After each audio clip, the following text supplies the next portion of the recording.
судьба, вот путеводчиком работала, а тогда голод и холод было. Мешок дали и зашавили меня. А у нас там станция Пилец маленькая, вы слышали, нет где-то, нет, наверное. Это, там же установки ничего нету, ну, тихо устанавливается, да, надо садиться. Я не успела и попала под поезд. 17 лет. И так вот войну-то я встретила 9 мая, это детдоме. Победу встретили, а сама война началась, когда вы где были?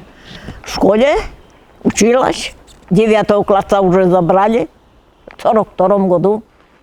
А тогда ты училась в 8 классе, наверное. В 41-м? Да, в 8 классе. А кто рассказал новость эту страшную? От кого узнали, Где? что война началась? Война началась, что-то у нас весь школа на ногах стала. И кричат, орут, никто ничего не понимает, когда самолеты эти. И что там, шум был, слезы были. А тогда и слез-то сразу не было, потому что не поняли, что и творится. Вот. Потом вот 9 класса-то и начали потом ФЗО-то везде, ой, многих видели. У всех деревнях взяли ФЗО в военное время. Что такое война? Как объяснить тем, кто не знает, что такое война? Как бы вы сказали? Война А война, будем объяснить, голод и холод.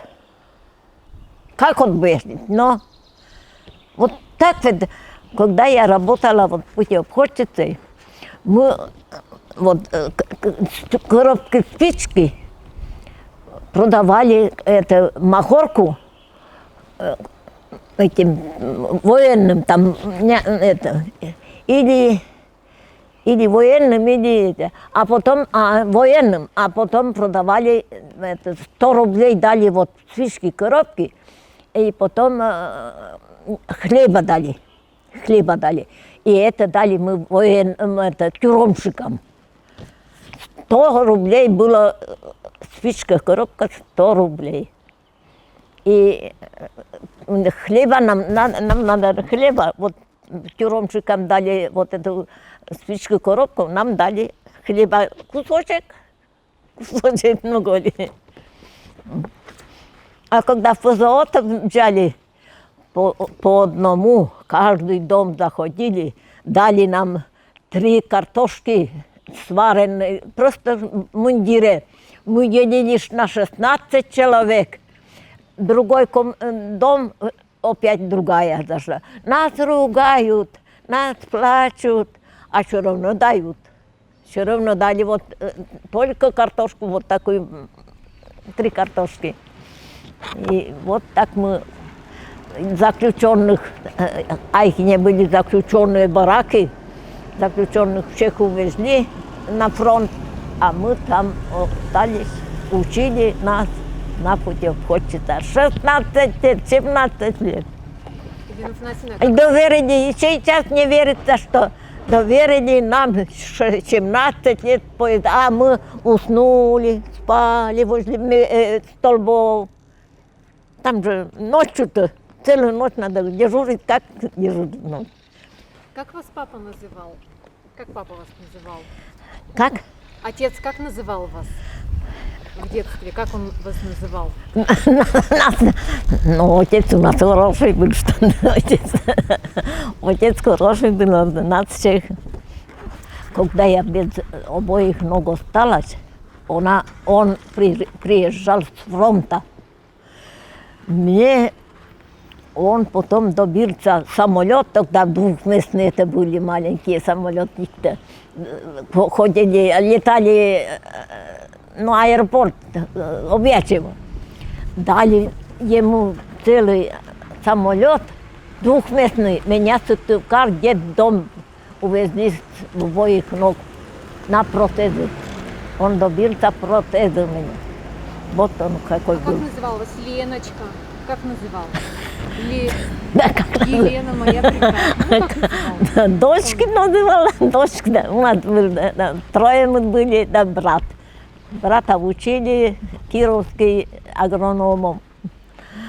хорошая семья была, но чем, ой, брат был в первом классе, да, в военное время, в 42-м году, это, знаешь, мама пашет целыми днями на лошади, пашет, это, землю-то пахала, и под полом прячем хлеба, кусочек, под этими бочками.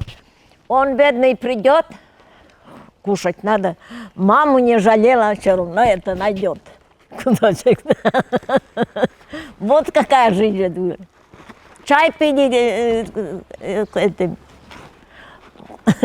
какими-нибудь, что-нибудь наш делать, да, вот, ну, это, турне, да, всякое было. Но в военное время это писать-то, это как попало, как жизнь-то была, это невозможно, дорогие, невозможно. Когда я осталась без обоих ног, я Мижик здесь, в Сыктывкаре есть, Мижик, вот в больнице лежала. Мама приехала, 50 лет, не грамотная, ничего. Ну, за телят куда-то я за мной приехала. Меня тащила, она с мурашей до объятия на танках. Вот как я жила. На танках тащила она с мурашей до объятия. Вот жизнь-то наша была. И все живу.